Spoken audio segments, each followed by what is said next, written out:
I always recommend downloading the Fox 12 Oregon app. It's a great way to follow along with everything that we do. But if you've been around Portland or the Northwest for any amount of time, you are familiar with Project Pabst, the huge music festival that took place for many years here with usually a couple of days of amazing lineups of bands, and sometimes bands mixing together and being on the same lineup that you would never expect.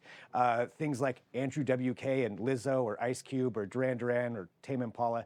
I don't know if they were all the same year, but many different kinds of artists, and that was one of the fun things about it. And it is returning. So the lineup has been announced today. Joining us right now to talk all about it, we have Matt Slessor from Pabst Brewing Company. And Matt, thank you for being here. And all those bands I just mentioned, I did see at the festival at different points in time. They all kind of run together for me as far as which year was which, but still amazing lineups, and you're bringing it back, and I'd love to talk to you about that. Thanks for being here. Yeah, Greg, thanks for having us. We're really excited.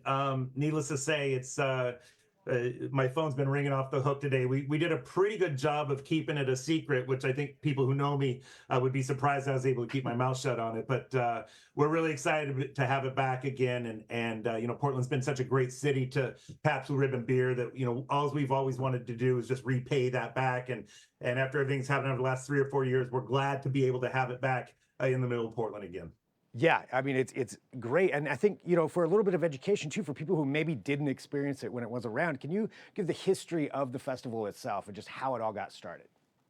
Yeah, so, as I said before, Portland's always been the #1 market for Pabst Blue Ribbon beer. And that's a whole other story that we can do another time. But we kept getting involved with festivals across the country because, as a beer company, they would ask us to sponsor. And a couple things would happen. One, they would throw these festivals and we'd be like, we don't really love the lineup, or they would charge too much for our beers. And we felt like the consumer was probably getting the short end of the stick. And then a combination of that is really when Portland was at this zenith of all these great bands and restaurants. Everybody's, even Portlandia was happening, right? Everybody wanted to find out and talk about what's going on with Portland. And we finally were just like, we've never been able to sponsor a festival where they did it the way we wanted. So we were kind of like, just stupid enough to go, why don't we throw our own festival? So that's what happened. We did it the first year down in Zidell Yards. We had bands like Tears for Fears, Modest Mouse, and in a shocking development to all of us, because we had never done anything like that before, it was a really big success. And the demand for it right away was, how do we get this? Are you guys going to do it again? And it kind of snowballed, and we did it for 4 years and expanded into 4 cities in both 2016, 2017. Yeah, expanding like that from Zidell Yards to the actual waterfront, and then to other cities as well, and bringing this huge thing. And I think one of the big points of success for it too was it was a fun event, but also the lineups that you curated for it. Where some of them, I mean, it was just surprising to have all of these different kinds of bands instead of, you're used to a festival where it's one genre of music or one type of thing. It's a rock fest, it's this. This was all different kinds of music. So how did you go about actually curating something like that with so many different types of bands? Well, the first thing we did is we cracked open a PBR and then let that be our spirit animal. No, it's funny. You hear people say, I wish there was, these lineups, everything sounds the same, but then sometimes they don't back it up with ticket sales. So that's always a little bit of a high wire act, because if somebody might like, for example, Billy Idol, will they like Denzel Curry, who's hip hop, And so, but we knew that our consumer, at least, had a pretty, discerning ear, and they were willing to take that leap with us. And so, the first year we did it, we kind of wanted to mix a little bit of, I don't, go back 10 years with something that's current. And we honestly, and this is, honestly, I mean it this way, we wanted to treat it like a jukebox at one of our favorite bars. And there were a couple of bars in town that we would put money into and sit around and have a couple of beers and be like, oh, we can see people reacting to this song or that song. And that's kind of the first way we curated it, is just trying to grab different pieces, because Portland has such an eclectic, group of people who are into different things, that we felt that they could take that journey with us. Yeah, I mean, that putting a jukebox analogy really does work pretty well with that, because that does seem like what it is. But I mean, it's and all the performers though that you do book, or that were booked, it was pretty entertaining for that aspect. So looking at it, just from the performers themselves, and I'm curious behind the scenes, this may not be something you can talk about, but when you're going to a Duran Duran, and I can't remember the lineups, and telling them you're going to be in the same lineup as this obscure maybe not obscure, but lesser known Right, right, hip right. hop act from Atlanta. It's going to be here, and mixing all that together. What was the response from them and the labels when you went to them? They were all really excited. The first year we just didn't know, and like I said, and if I can give an anecdote about the first year, we didn't give ourselves the longest time frame to do it, and we were a little bit up against the wall. And I went down to a festival down San Francisco called Outside Lands, and talked to some of the agents down there and got some kind of tips on some different bands. And then the one thing I wanted to be cognizant of is, look, music is we all have our own taste in music. What you might like, I might not like. And I didn't want to get so wrapped up in, well, let's do these bands that everybody's like, hey, thanks for that, old person. We wanted you to do it. So we had our heart. I kind of saw Tears for Fears, and they hadn't done any festivals, and I kind of had that in the back of my mind. I kept telling the booking agent that, and he's like, well, they're available. And in my own mind, I was worried that I was just grabbing something from my generation a little bit, right? And we needed one more headliner. And this is true. I can't say the name of the tavern because I don't think but we were down at an establishment. I played Everybody Wants to Rule the World on the jukebox. And literally everybody around the bar, old, young, they just started, like, you could see them hum and sing the song, and we just go, yeah, we got to get Tears for Fears. So, that first year it was kind of throwing darts at a board. But by the time we'd gotten to the second and third year, second year we had Blondie and Weezer as our headliners. Third year was Duran Duran and Tame Impala.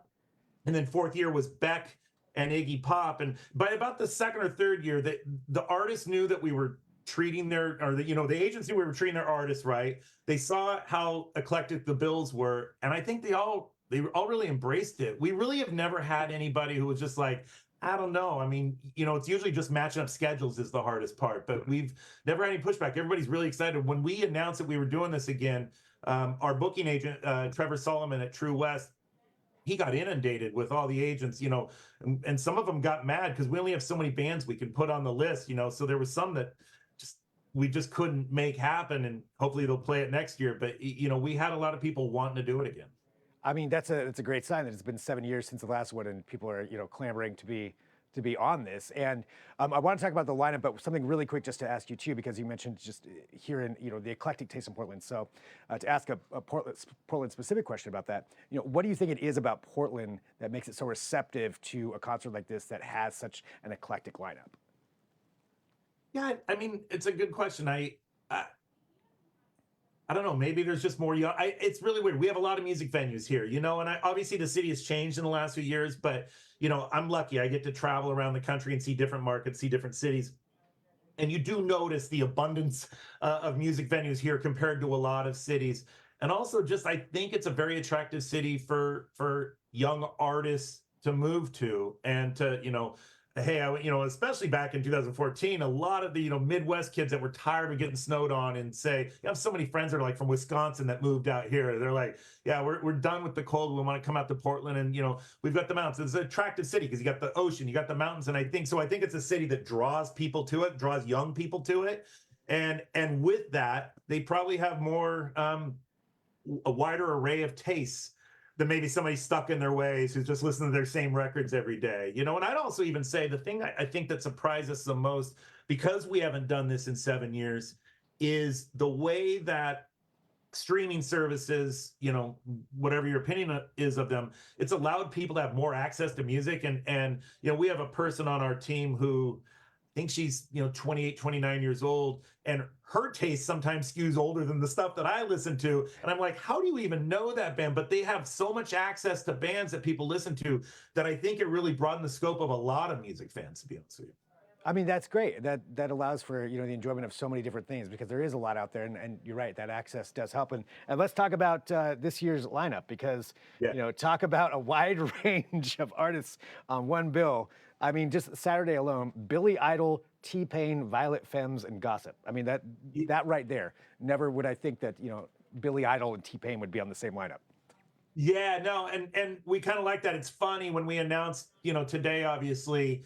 There was a lot of comments that were being sent to us by the publicity company going, a lot of people were saying, like, this is the weirdest festival lineup we've ever seen, but hell yeah, T-Pain, or and so yeah, we love that kind of bouncing around genres, bouncing around, and we feel like the artists like it too. Like I've had so many people that just what you said, they're like Billy Idol and T-Pain back to back. I'm in, but it doesn't totally make sense. But we're I mean, you look at Sunday, like Big Thief is uh, I'd say kind of more Americana, a little, they got that kind of vibe to him. Then you turn around with Denzel Curry, who's this amazing hip hop artist from Atlanta. So, I think that the Pabst consumer and honestly the Portland music consumer appreciates that we're bouncing around like that. But yeah, it's a it is a little bit of a risk if you don't get it right.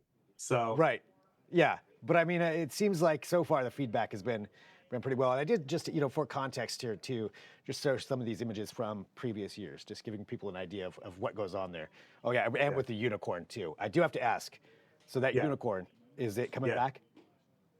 Yeah, we had been out grazing in a field out in Walla Walla, Washington, on some of their hops for about 7 or 8 years, and we let her know that she was coming back, and so yeah, the unicorn will be there, 23 feet tall with a lit up blue horn when it gets dark. Nice. So there we go. Yeah, back in action, Yeah, back in service. Um, yeah. one other quick question to you, just about the festival is, a lot of times it was the music, but also some other things going on with it around that. There's a lot of booths, a lot of other local artists. So is that part coming back as well?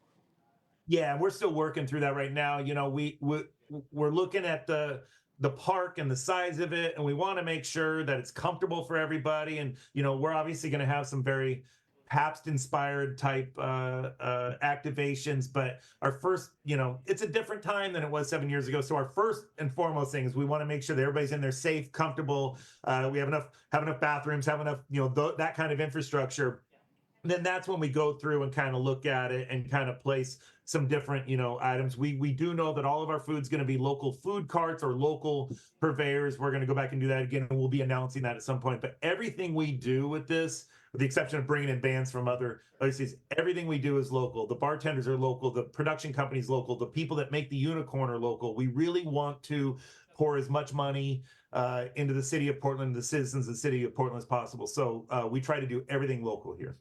I And love by the it. way, I'm a Portlander. I love this city, so that's why we want to do it. Like this is a city that I love and live in, so we want to make sure that we do it right for the city of Portland. I love that, and it's a very Portland thing to make sure that that stuff is local. One other quick question, and I swear this will be my last one, but something that you brought up. Right. What is the biggest difference between organizing a concert festival like this now versus 7 years ago? Cost. I mean, everything got really expensive. But besides that, I just think just having I think the first couple years we kind of flew by the seat of our pants a little bit, and I mean, we took precautions and everything, but I think now, I think everybody's very high alert on putting 10,000 people in one space and the precautions you have to take and the safety that you have to make sure of. I think that's the one thing that maybe we've just grown up a little bit, right? We're really honing in on making sure it's a positive experience. It's people aren't always comfortable with getting in a space like that together, and so we want to make sure that it's comfortable for everybody. So that's what's taken up a lot of our time, is just the comfort of the consumer that's coming in.